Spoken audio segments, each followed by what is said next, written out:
Another bad season in the books. The streak of a different division champ every year has finally ended. Of course, you haven't been part of that equation since 2011, so you might have forgotten. This once proud franchise is somehow firmly a basement dweller these days. It's hard being a fan of the medium Pepsi team. Basically every year, you can find a plane over MetLife, letting ownership know how shitty this team is. Brian Daboll started the year with his seat as hot as it could possibly get. So who better to give the keys to this 2005 PT Cruiser to than Russell fucking Wilson? Giants country, let's ride. Good plan, Brian. Draft a QB that you might be in man love with, bring in the most electric backup QB with Jameis, and turn the ball over to Mr. Moonball himself. Unlimited diarrhea. Unlimited. Can't throw over the middle, can't hit the intermediate route. Shit, his checkdown accuracy is sus at best. Old, dangerous, unlimited diarrhea was as bad as ever. Unlimited. You gotta be unlimited. With unlimited. But Daboll was quick to bench Russ. Unfortunately for him, 0-3 was a death sentence. Really, it was over after 0-1. Now, it's Jackson freaking Dart time, baby. And what's his welcome to the NFL moment? His best player has his knee turned into pulled pork. A message to John Mara. Keeping the playing surface that is more dangerous than literal lava so that you can have Beatles tribute band concerts in the offseason is the greediest shit of all time. Your on-field product has been awful for a decade, and then even worse, your best players end up with career-altering injuries. Back to the actual football. The season is dead and buried in September. Again.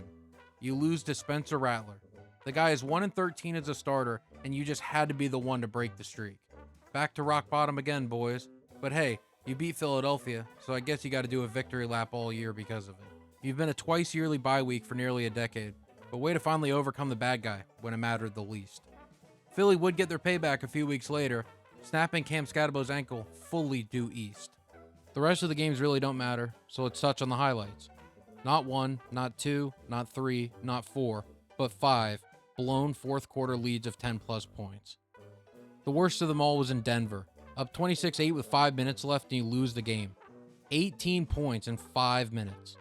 After the fourth late game pants shitting, it finally brought the end of Brian Daboll. Sure, he was the scapegoat, but Giants fans know Shane Bowen was conducting a worse late game defensive strategy than a 5-year-old smashing buttons on Madden.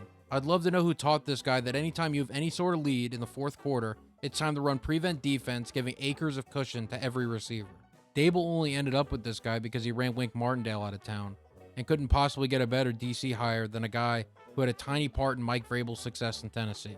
We've established how bad the beginning of the season went, so we can just skip past the 9 straight losses in the middle of the season. Picture this.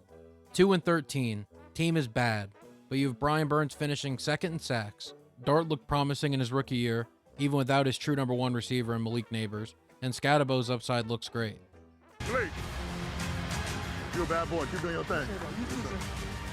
And then one right here, he called. So imagine the haul you could get for the first pick in a draft that really only has 1 QB prospect. Based on the Bryce Young trade, 2 firsts and 2 seconds at a minimum. All you have to do is lose to the Raiders and you've got this bad boy locked up, but instead you blow them out. Woohoo, fellas! A real victory for the morale of a team that is the picture of losing in the NFL. But you get a second chance. The Raiders win in Week 18, putting everyone on notice that they are the kings of fucking up at tanking. 1 game. All you have to do is lose, and you lock up a franchise-altering pick in the draft. Dallas knew this, though, so they let Dak throw for 70 yards to pad his stats a little, then they pull him. They laid all their cards on the table saying, "We are here to ruin your tank, and you guys are too dumb to realize, and we'll take the bait." And boy, were they right. Jerry got his boys in line to royally fuck a division rival. Congrats to the New York Giants, you did it again. You continue to provide pain to all the people that call themselves fans of your team. A truly pathetic season that only results in the 5th pick. 6-7. So, blown leads, blown tanks, and just being outright bad. Cleaning house was necessary. Who better to bring in than John Harbaugh, who has a stellar reputation of blown leads himself? I guess it's better than handing the operation over to a guy that just happens to have an insignificant role in a Sean McVay's staff. And the ability to develop young men. And with that being said, I would like to introduce to you the next head football coach of the New York Giants, John Harbaugh.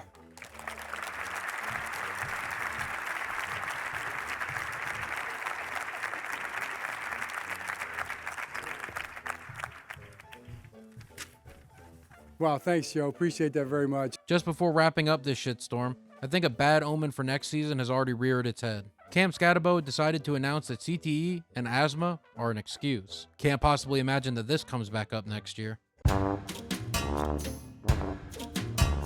NFC Championship game to 5-12. Was the Commanders roster good in 2024? No. It was the same group of old players trying to recapture the magic of a decade ago. Last year's success was only down to an exciting rookie QB that was handed to them on a silver platter in the draft, that somehow Dan Quinn, Cliff Kingsbury, and Adam Peters get credit for. We've seen the sophomore slump time and time again, and this was a team without the talent to make a run at anything. But expectations were still sky high going into the year, I guess. The problem is that Jaden Daniels would have to set the world on fire to even get close to 10 wins this year. Going into the season, they brought in Laramie Tunsil, and that move was awesome. A 4th-round pick to solidify a suspect offensive line with a dominant left tackle really moves the needle, for me at least. On the other hand, the Deebo Samuel trade. You may have only given up a 5th, which is fine I guess, but this guy has never been the player that highlight videos tell you he is. Sure, he catches digs, 3-yard outs, and runs end-arounds, but he's never going to be a 1,000-yard guy again, which he's only done once in 7 seasons. I think the Washington Brass was just fiending for a big name here, but this one doesn't raise the ceiling of the team at all. For criticism's sake, we can check on how the Marshawn Lattimore trade worked out. 11 games over 2 seasons for a 3rd, 4th, and 6th-round pick. I think Adam Peters just decided he'll trade away all his picks instead of use them so he can't fuck it up. Outside of the layup that was the Jaden Daniels pick, basically all of his picks across 2 draft classes have been ass. This year, keep it going. Congratulations on the win. Then their one useful playmaker decides to play the hold-in game to see if he can get overpaid, and it worked. They bent and gave him $30 million per year. In return, he gave them a stinker, sub 600 yards and only 3 tuds, and he missed 7 games, coming off 5 straight seasons of 1,000 yards, 100 catches, while only missing 2 total games. Some say he might have packed it in post-payday. The actual football wasn't even funny. It was just mostly depressing. Starting out 3-2 made people think 2024 wasn't a fluke, then promptly dropping 8 in a row, with essentially no offense over that stretch. This was rounded out with Jaden Daniels looking like he suffered a catastrophic injury, and Zach Ertz actually suffering a catastrophic injury. Commanders fans want to think that the lost season was only because Jaden Daniels got hurt. If we are being honest, he wasn't that good when he played this year. The biggest difference from last year is that it is impossible to replicate going 7-0 in games decided on the final play or in the last seconds of the game. Like, I tried to do a strategy, and then I tried to do that strategy, and it didn't work. Simply put, luck was on their side in 2024, but it turned completely around this year. It always sucks to see players get hurt, but without the Daniels injury, we would have never gotten this gem. Mariota. Realistically, this team could have easily been in the race for the first pick, if it weren't for getting lucky enough to have the Raiders on the schedule and getting to beat up on the Giants twice. The Cliff Kingsbury gimmick offense has run its course. Once teams get a year of film to prepare for Cliff, it's over. The highlight of free agency was $100 million to Oweh. There's no way this doesn't end up being an absolute overpay. The over-the-top contract to a middle-of-the-road pass rusher literally never works. This will likely be a fat-ass dead cap number in a few years. Overall, roster is bad and old, uniforms suck, and the name is still awful. Welcome back to the NFC East basement with the Giants. They saved your spot. If you're the Cowboys, you can probably only think of how to break the playoff curse. And I think they've found their answer. Just don't make the playoffs. 2 years in a row and no postseason embarrassment. That's a little W for the boys. The biggest storyline around this team was easily the Micah Parsons situation. Jerry couldn't remember the guy's name, and he really didn't want to pay him. Not wanting to pay your best player is a bit concerning for Cowboys fans, but there's no way you trade him, right? So trading a top 3 pass rusher in the NFL doesn't seem to be the play, but this is a dictatorship, and Jerry does what Jerry wants. This defense was already legitimate garbage, so trading away Parsons can't make it much worse. And it basically stayed the same. Couldn't rush the passer, couldn't stop the run, and stopping the pass was just an afterthought. I wish I could say Trayvon Diggs' incident while mounting a TV contributed to the defensive woes, but that would be a lot. He was already bad.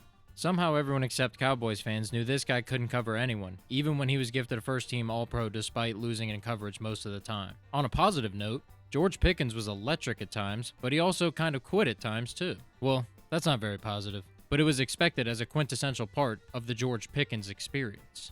To be fair to Jerry, a 3rd and a 5th for 1,400 yards is a small price to pay. Now he has the best wide receiver duo in the league. At the same time, being able to move the ball was never Dallas's issue. Dak has shown that he can move the ball no matter what. Dak gets a lot of shit, likely just because he is associated with this team, but I'll go ahead and say it. The guy is good. Sue me. He's always overlooked, despite putting up big numbers when healthy. With Lamb and Pickens, there's a real chance he ends up a top 20 passer of all time. This team was actually really fun to watch most weeks. Often you hear about a team's defense always being on the field because of an inept offense. But the offense was always out there and constantly had to score 40 to have a chance to win. I mean, honestly, this defense surrendered the 6th most points of all time. That's poop. Despite this, they were still 6-5-1 with a real shot to make the playoffs late in the year. And as the Cowboys always do, they melted down. A little earlier than normal this year, losing 4 out of 5, giving up 30+ in each game. It must be so nice to watch an offense this good, but how the defense gets completely neglected for years is beyond me. They've learned how to harness the power of the sun, placing it just outside the windows of the stadium. Maybe you can figure out how to make it play defense for you too. The Parsons saga was comical, but somehow they turned that into Rashawn Gary, Quinnen Williams, Kenny Clark, and 2 first-round picks this year. And Micah now has a torn ACL. Dare I say that Dallas ended up on the better side of this deal? Jerry just gets whatever he wants, and it always works out for him in the end. Somehow you go from negative $56 million in cap space to bringing in more players and are magically cap compliant. This team should be in cap hell, but somehow can keep Pickens around for another year while working out a long-term deal.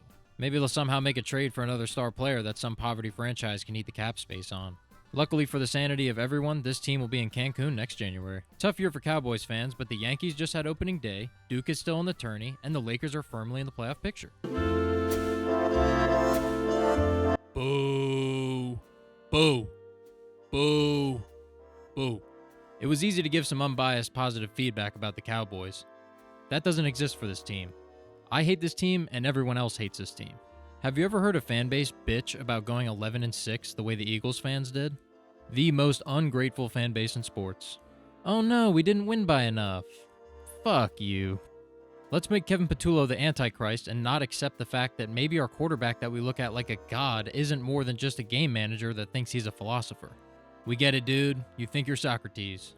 Instead of practicing speaking like you're writing a dissertation, let's work on a forward pass. I really don't care to talk about the success or failure of Philly's season. Everyone knew this team wasn't a contender when they reverted to 1800s football for halves at a time. Instead, it's more fun to rant about all the shit everyone had to listen to every week. To start, A.J. Brown took being a diva receiver to a new level. This guy just bitched and bitched and bitched. But honestly, I'm on his side. He didn't get the ball because the offense doesn't have the capability to do that. The bread and butter play for this offense wasn't even a tush-push anymore. It was a shovel pass at the line of scrimmage to Dallas Goedert that somehow always worked. This team ran a more boring offense than the Raiders. We have a good offense! The OC was treated like a heretic in 1500s Europe, and he genuinely had the blame put on his head each week. And I also want Kevin Patullo flipping burgers at like the local McDonald's or something. I don't care. Why do you say that? Whenever he's an offensive coordinator, it's like he's flipping burgers. One side, he's cooking. One half, he's cooking. And the other half is completely raw. Then there was the complaining about the O-line. This unit has masked so many problems with this team over the years, and the year they finally take a step back was treated like the end of the world. Eagles fans were such babies about this that they ran Jeff Stoutland out of town. Pointing the finger at one of the greatest offensive line coaches in the history of the game is certainly a decision. Nick Sirianni made a massive mistake here. There are only a handful of guys that can do half the job Stoutland has done, and you let him walk. I wish someone would ask Jalen Hurts why he wears that flak jacket that looks straight out of Hurt Locker. That fucking thing could stop a nuclear blast. He doesn't even need it though, because Big Dom is around to make sure nothing happens to the greatest mind in Philly.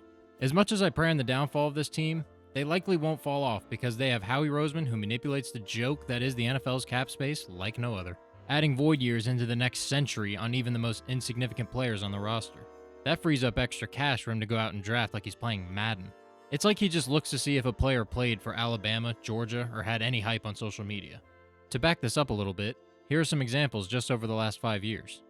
Jihad Campbell, Jalen Carter, Nolan Smith, Tyler Steen, Keely Ringo, Jordan Davis, Nakobe Dean, Devontae Smith, and Landon Dickerson. Then picks DeJean because he's the fun white guy that everyone knew was good, and Quinyon Mitchell who had hype after the Senior Bowl. Does it work? Unfortunately, yeah. But he gets the credit as some sort of mastermind. Whether a move works or not, we all get to hear about how Howie did it again. I'd say congrats on going 11-6 and winning the division, but somehow Eagles fans would take that as an insult, because it's just not good enough for the not-so-great city of Philadelphia.